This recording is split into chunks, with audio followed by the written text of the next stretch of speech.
There are some technical issues only, not. मुझे हिंदी आती है तो मैं हिंदी ही बोलूंगा ना।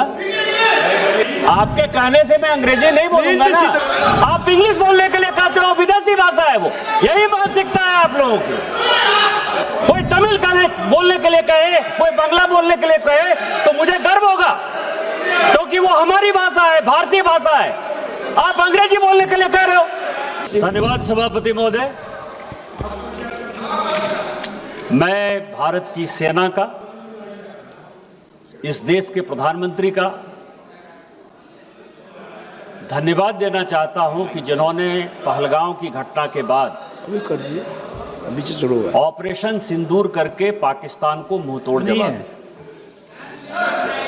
मैं उन लोगों को भी श्रद्धांजलि अर्पित करना चाहता हूं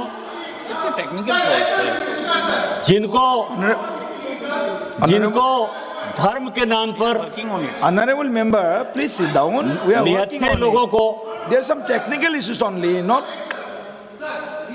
ये प्रॉब्लम जो है वो Please wait. ये प्रॉब्लम लोकसभा का है, ये प्रॉब्लम मेरा नहीं है। मुझे हिंदी आती है तो मैं हिंदी ही बोलूंगा ना। आपके कहने से मैं अंग्रेजी नहीं बोलूंगा ना, और अंग्रेजी विदेशी भाषा है। यदि आप तमिल बोलने के लिए मुझे कहते तो मुझे प्रसन्नता होती। आप इंग्लिश बोलने के लिए कहते हो, विदेशी भाषा है वो, यही मानसिकता है आप लोगों की। कोई तमिल बोलने के लिए कहे, कोई बांग्ला बोलने के लिए कहे तो मुझे गर्व होगा, क्योंकि वो हमारी भाषा है, भारतीय भाषा है। आप अंग्रेजी बोलने के लिए कह रहे हो। Please be seated. Please be seated. We are trying.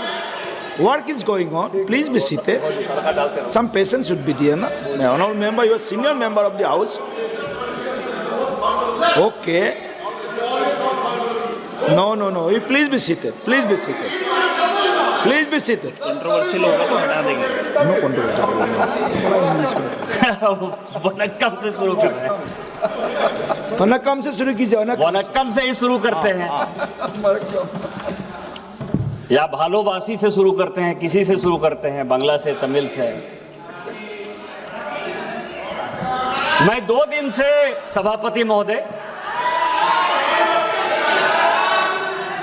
मैं 2 दिन से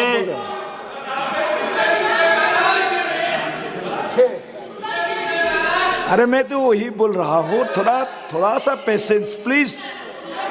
सम technical issues is there, so working on it. Please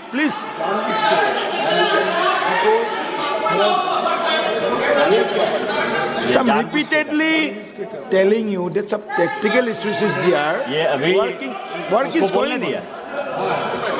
Just a minute. आप ये देखें sir, chairman sir, Please be seated. Chairman sir, अभी 30 मिनट तक बंगाली में भाषण होता रहा। किसी भी तमिलनाडु के सांसद ने इतना चिल्लाकर बात नहीं किया। उनको हिंदी से क्या प्रॉब्लम है सर? हमको तमिल से प्रॉब्लम नहीं। तमिल महान भाषा है, हम तमिल का रिगार्ड करते हैं, आदर करते हैं, सम्मान करते हैं। उनको हिंदी से क्या प्रॉब्लम है सर? और यही कांग्रेस की मानसिकता है, यही कांग्रेस के सभी सहयोगी पार्टियों की मानसिकता है। उनको नॉर्थ इंडियन से प्रॉब्लम है सर। जानबूझकर कर रहे हैं। हिंदी बोलना इस देश में गुनाह हो गया सर। और एक दिन ऐसा होगा कि पूरा का पूरा देश जो है वो इंग्लैंड हो जाएगा, अंग्रेजों के गुलाम हो जाएंगे सर।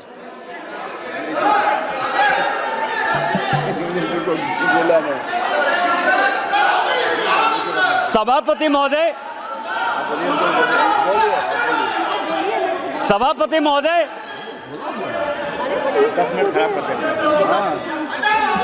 मेरा समय बर्बाद हो रहा है सर, मेरा समय बर्बाद हो रहा है सर, और वो समय इंक्लूड होगा इसमें सर। पूरा समय दे देना सर, पूरा समय दे देना।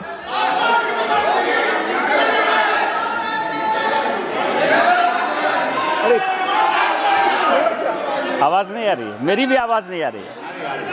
नहीं, मेरी आवाज आ रही है।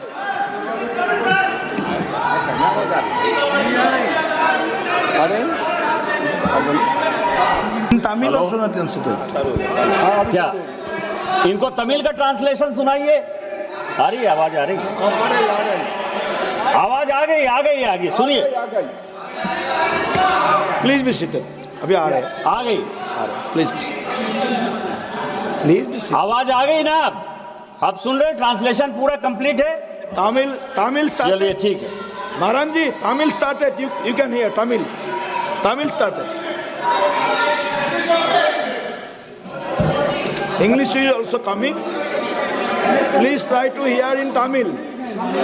Tamil is the oldest language. Tamil is a pride of India. Tamil is the oldest language of India. Please listen. Tamil, please listen. Tamil. आप बोलिए। सभापति महोदय, please be seated, please be seated. सभापति महोदय, अभी कांग्रेस की महासचिव और सांसद प्रियंका जी काफी कुछ बोलकर गई और उन्होंने कहा कि इतिहास से कोई मतलब नहीं है, वर्तमान में जी। जो व्यक्ति, जो देश, जो समाज इतिहास को भूलता है वो अपने आप को मिट्टी में मिला लेता है। इतिहास से सीखना चाहिए, वर्तमान में जीना चाहिए। और इस पार्लियामेंट में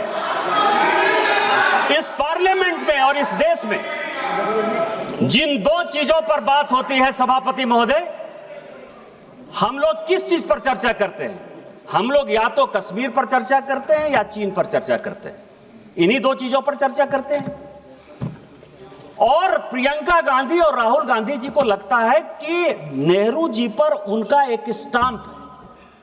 नेहरू जी आपके नाना हो सकते हैं, दादा हो सकते हैं, इस देश के वो पहले प्रधानमंत्री थे और उनके किए हुए कारनामे पर प्रश्न उठाने का मुझे पूरा अधिकार है। आपकी कोई गारंटी नहीं है, आपकी कोई यूएसपी नहीं है, वो इस देश के प्रधानमंत्री हैं। और यदि लम्हों ने खता की, सदियों ने सजा पाई, तो हम जो सजा पा रहे हैं उसके बारे में प्रश्न उठाने का मुझे पूरा अधिकार है। एक किताब है सर जो नेहरू जी ने खुद लिखी और इस समाज को, इस देश को जानने का अधिकार है। उन्होंने लिखा, उनकी किताब है glimpses of world history. Chair पे आना है 4 बजे से। और वही कांग्रेस की मानसिकता और विपक्षी पार्टियों की मानसिकता वहीं से निकलती है। ग्लिम्सेस ऑफ वर्ल्ड हिस्ट्री में सभापति महोदय, नेहरू जी ने लिखा कि मोहम्मद गजनी जिसको गजनी और गोरी जिसको कि हम लुटेरा मानते हैं, जो आज का टेररिस्ट जिसको कहते हैं, वो उस जमाने का टेररिस्ट हुआ करता था, उसको वो कहते हैं कि वो वॉरियर था।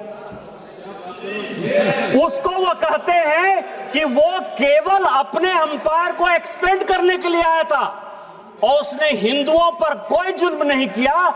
ये ग्लिम्सेस ऑफ वर्ल्ड हिस्ट्री में खुद मिस्टर नेहरू लिखते। और यही आज की मानसिकता है। और दूसरी मानसिकता जिसमें कि नेहरू जी के किए हुए कामों पर ये परिवार क्वेश्चन उठाता है। मैं आपको बताऊं कि पाकिस्तान, जिसको कि माननीय गृह मंत्री जी ने बोला, मैं उसको आगे बढ़ाना चाहता हूं कि आखिर पाकिस्तान क्यों बना। और ये मैं सभी को बताना चाहता हूं कि पाकिस्तान क्यों बना। पाकिस्तान दो लोगों ने बनवाया, एक का नाम था मिस्टर जिन्ना, दूसरा का नाम था लियाकत अली। जब 1946 में, प्लीज, जब 1946 में लियाकत अली इस देश का कट्टर नागरिक होना चाहता था। लियाकत अली वेस्टर्न उत्तर प्रदेश का था और वो यहीं बैठकर राजनीति करना चाहता था। 1946 में जब संविधान सरकार बनी, मिस्टर नेहरू ने और लियाकत ने अपनी आत्मकथा में लिखा है कि नेहरू ने अपनी बहन विजय लक्ष्मी पंडित को 1946 में जब मॉस्को का राजदूत बनाया, उस चीज से लियाकत इतना दुखी हुआ, परिवारवाद से इतना दुखी हुआ कि उसने उसी दिन डिसाइड कर लिया कि जिस दिन भारत का पार्टीशन होगा मैं पाकिस्तान चला जाऊंगा, और पाकिस्तान और हिंदुस्तान का बंटवारा हो गया। वही परिवारवाद आज कांग्रेस को यहां तक ले आई है सर, इस देश को यहां तक ले आई है। अब मैं आपको बता रहा हूं कि हम लोग कश्मीर पर बात करते हैं, 370 पर बात करते हैं। प्लीज प्लीज प्लीज बैठिए, प्लीज बैठिए। प्लीज बी सीटेड, प्लीज माननीय सदस्य बैठिए। मैं डोंट प्लीज सुनिए इनको। सर ये कांग्रेसियों की आदत है, ये मुझे बोलने नहीं देते। ज्यादा सुनना पड़ेगा फिर। मैं आपको बताऊं सर, अभी पूरा डेलीगेशन, हम लोग 7 डेलीगेशन गए, संजोग से मैं भी उस डेलीगेशन का पार्ट रहा। हमने ये कहा सभापति महोदय कि 370 जो है वो विशेष तौर पर ऐसी परिस्थिति में लगाया गया जिसके लिए वो हकदार नहीं था। इसकी कहानी समझिए सर कि आखिर 370 क्यों लगा और ये कश्मीर का प्रॉब्लम क्यों है जिसके कारण कि पूरे देश में लड़ाई है। जब 1942 में भारत छोड़ो आंदोलन हुआ, पूरे देश की जनता भारत छोड़ो आंदोलन कर रही थी। हम अंग्रेजों भारत छोड़ो का आंदोलन कर रहे थे। कश्मीर एक ऐसा जगह था सभापति महोदय कि वहां शेख अब्दुल्ला साहब राजा कश्मीर छोड़ो का आंदोलन चला रहा था। ये ऐसा यदि करेंगे सर तो कभी भी कांग्रेस वाले नहीं बोल पाएंगे। ये जो रनिंग कमेंट्री है ना सर, ये जो वर्षा गायकवाड़ है, अब आप समझिए कि इसको इतना भी नहीं पता है कि लॉबी में कोई चलता है तो हंसी मजाक होता है, न्यूज बनाती है, इतना भी नहीं पता है। आप ये समझे सभापति महोदय, मैं आना चाहता हूं विषय पर कि जब शेख अब्दुल्ला का राजा भारत छोड़ो आंदोलन चल रहा था तो जिन्ना बहुत तेज थे। नाम ले सकते आप, यहाँ बैठी हुई तो नाम लेने में क्या दिक्कत है? बात थोड़ी है कोई। एक minute. Honorable member, please be seated first. Please be seated first. आप बैठिए पहले आपको बैठने बोला है, बैठिए। Please be seated first, please be seated first. आप बार बार बैठे बैठे टिप्पणी कर रहे हैं मेंबर, बैठे बैठे आप टिप्पणी नहीं कर सकते, आपको अलाउ नहीं किया गया है। Please be seated, don't talk, please be seated, please be seated, don't talk please, please. सभापति महोदय, शेख अब्दुल्ला साहब राजा कश्मीर छोड़ो का आंदोलन चलाए हुए थे और जिन्ना ने उस वक्त राजा का साथ दिया, और जिन्ना ने जब राजा का साथ दिया और जब 1947 में भारत का विभाजन हुआ, उस वक्त राजा को यह लगा कि नेहरू जो है मेरे खिलाफ, नेहरू मुझे किसी तरह से भारत के साथ नहीं रहने देना चाहता है और जिन्ना मेरा समर्थन करता है, लेकिन मैं जिन्ना के साथ नहीं जाऊंगा, नेहरू के ऊपर मुझे विश्वास नहीं है। इस कारण से उन्होंने 2-3 महीना अपने डिसीजन को कि भारत के साथ मिलना है कि नहीं मिलना है, उस तरह से उन्होंने डेफर किया। लेकिन जब उन्होंने फिर एग्रीमेंट साइन किया, वो वही एग्रीमेंट था सभापति महोदय जो 600 राज्यों ने अलग अलग इंस्ट्रूमेंट ऑफ एक्सेशन साइन किया। जब मणिपुर के साथ वही लागू हो गया, जब कच्छ के साथ वही लागू हो गया, जब उत्तर प्रदेश के साथ वही लागू हो गया, तो कश्मीर में कैसे ऐसी बात थी जो आपने उसको धारा 370 दे दिया? और यदि जिनको लगता है कि 2 नेशन थ्योरी के आधार पर वो साइन नहीं हुआ, तो जब सिक्किम 1975 में भारत में मिला, जब गोवा 1962 में भारत में मिला, तो उसको 370 आपने क्यों नहीं दे दिया? आज जो ये कश्मीर के हालात हैं, उस हालात के पीछे यदि नेहरू गांधी परिवार जिम्मेवार है तो हम जिम्मेवार नेहरू जी को ठहराएंगे या नहीं ठहराएंगे? इसमें प्रियंका गांधी और राहुल गांधी को परेशानी क्या है? ये आप कह रहे हो, मैं आपको दूसरी बात कर रहा हूं। चाइना की बहुत बात, जितने अखिलेश यादव जी बोले चाइना के बारे में बोले, कनिमोझी जी चाइना के बारे में बोली, सुप्रिया जी चाइना के बारे में बोली, जितने अपोजिशन के आदमी हैं सब चाइना के बारे में बोल रहे हैं। सुप्रिया ने बोला, नहीं बोला, मना कर दिया।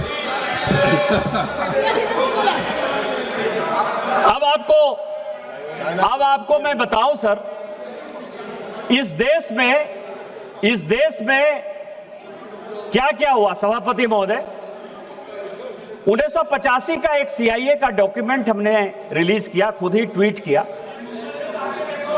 और उसने ये कहा कि कांग्रेस पार्टी के 40% सांसद सोवियत रूस के लिए मुखबिरी करते थे, उनसे पैसा लेते थे, उनसे पैसा लेकर चुनाव लड़ते थे। आज तक कांग्रेस के किसी आदमी ने उसके ऊपर डिफेमेशन नहीं किया। 1962 के युद्ध के पहले 1961 में बेलग्रेड सम्मेलन हुआ। मैं आपको बता रहा हूं कि आप लोगों ने कहा कि पड़ोसी देश ने क्या किया।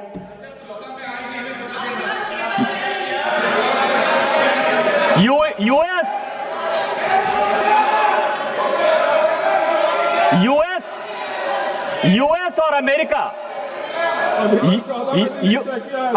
यूएस और अमेरिका के पहले 1961 में नेहरू जी ने कहा तिब्बत देने के बाद, और मैं तिब्बत पर भी आना चाहूंगा सर कि तिब्बत है क्या। तिब्बत 1886 में भारत का, नेपाल का और तिब्बत का एक समझौता हुआ। आपको पता है कि तिब्बत जो है नेपाल को एक हर्जाना दिया करता था प्रत्येक साल 1954 तक। वो कभी भी चाइना का पार्ट नहीं था, नेपाल का हिस्सा हुआ करता था तिब्बत, और इसी नेहरू की गलती के कारण तिब्बत चला गया। आज चाइना हमारे माथे पर खड़ा है। और 1961 में जब नॉन अलाइनमेंट मूवमेंट का नैम का जब सम्मेलन हुआ बेलग्रेड में, तो मैं आपको बताऊं कि उस वक्त जो कंट्री जो सिग्नेटरी थी हमारी, नेपाल, अल्जीरिया, भूटान, युगोस्लाविया, इन सबों ने जब 62 का युद्ध हुआ सर, सभी के सभी चाइना के साथ चले गए। और उतना छोड़िए, आप पड़ोसी देशों की बात कर रहे हो, 62 में हमारे हारने के बाद नेपाल ने अपना बाउंड्री एग्रीमेंट चाइना के साथ साइन किया, मंगोलिया ने साइन किया, वियतनाम ने साइन किया, कोरिया ने साइन किया। कौन सा देश आपके साथ खड़ा था? कौन सा देश आपके साथ खड़ा था? कौन सा देश खड़ा था आपके साथ? और 62 में क्या हुआ सर? ये सैनिकों की बात कर रहे हैं। मैं आपको एक और कहानी बताना चाहता हूं, आप सैनिकों का क्या सम्मान और असम्मान करते हैं। 71 का जो ढिंढोरा आप पीट रहे हैं कि 71 में हमने इतना बड़ा विक्ट्री कर लिया, इतना बड़ा विक्ट्री कर लिया, एक और देश को हमारे माथे पर खड़ा कर दिया। यदि बनाना था तो 2 नेशन थ्योरी में हिंदू बांग्लादेश बनाना था और मुस्लिम बांग्लादेश बनाना था। लेकिन जो फील्ड मार्शल थे जनरल मानिक शाह, जिनके कारण कि हम युद्ध जीते, आप सैनिकों की बात कर रहे हो। आपको पता है कि 72 में जब उनको फील्ड मार्शल की उपाधि मिली, फील्ड मार्शल वो होता है कि जो जनरल को मिलता है, जो आर्मी चीफ को जितना पैसा मिलता है, दरमाहा जिसको कहते हैं पैसा, वो पैसा उसको मिलेगा, इसीलिए वो फील्ड मार्शल है। उतनी सुविधा उसको मिलेगी, इसलिए फील्ड मार्शल है। आपको आश्चर्य होगा सभापति महोदय कि 1972 से लेके 2007 तक इस कांग्रेस सरकार ने उनको पेंशन तक नहीं दिया। फील्ड मार्शल का पैसा तो छोड़िए, जब कलाम साहब राष्ट्रपति हुए और उन्होंने इंटरवीन किया तो 2008 में फाइनली उनको पेंशन मिला। आप आर्मी चीफ की इज्जत नहीं करते हो, 71 बार के हीरो की इज्जत नहीं करते हो, और आप कहते हो कि आप सेना के बारे में सम्मान करते हो। मैं आपको 62 के युद्ध की बात बता रहा हूं सर। इन्होंने अपने रिश्तेदार को, भाई भतीजाबाद केवल पॉलिटिक्स में नहीं, 1962 के चाइना युद्ध के समय इन्होंने असम नेपा का जो हेड है वो मिस्टर कॉल को बनाया। कॉल कौन था? कॉल नेहरू जी का चचेरा भाई था। 18 सेनापति को बाईपास करके उसको उन्होंने बनाया। और आपको पता है क्या हुआ सर? उस युद्ध में चीन हमारे साथ, चीन के खिलाफ अमेरिका भी था और ब्रिटेन भी था।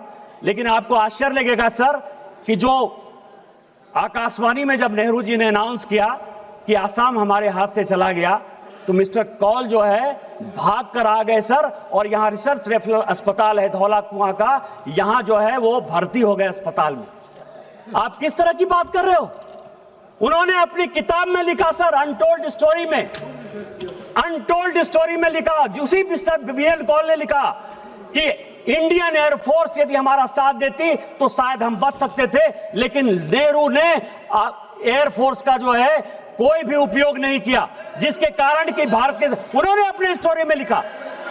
और इसके बाद में एक और कहानी बताना चाहता हूं सर, जो अनटोल्ड स्टोरी में हुआ कि एक आर्मी चीफ ने रिटायर्ड आर्मी चीफ ने, गिरिराज जी ये बड़ा महत्वपूर्ण है, जयंती शिपिंग कंपनी बनाई सर। उस वक्त 1000 करोड़ का बैंक लोन ले लिया जयंती शिपिंग ने। उसको जो है उस तेजा ने, रवि तेजा जिसका कंपनी का नाम था, उसने लंदन में मकान लिया। और आपको पता है मधुलिमिया जी ने इसी हाउस में कहा सभापति महोदय कि तेजा साहब जो है राजीव गांधी का और संजय गांधी का रहने का खर्चा और पूरे पढ़ाई का खर्चा वो जयंती शिपिंग का मालिक तेजा देता था। इस तरह की बातें कर रहे हो आप, हमसे एयरक्राफ्ट का हिसाब लेते हो। 62 के युद्ध में, 65 के युद्ध में, 71 के युद्ध में कितने एयरक्राफ्ट गिरे ये आपको पता है। ये पार्लियामेंट में आज तक डिस्कस नहीं हुआ, हमने इसका कभी हिसाब नहीं मांगा। IMF का लोन 1948 से लेके 2010 तक यदि मुझे बताओगे तो मैं ये बताऊंगा कि पाकिस्तान को 1948 से लेके 2010 तक IMF और वर्ल्ड बैंक लोन देता रहा। आपने एक बार भी उसके ऊपर क्वेश्चन नहीं किया। लेकिन हमने जो है, जब अभी ऑपरेशन सिंदूर के बाद IMF और वर्ल्ड बैंक लोन लेना चाहती थी, हमने विरोध किया। भारत ने पहली बार विरोध किया।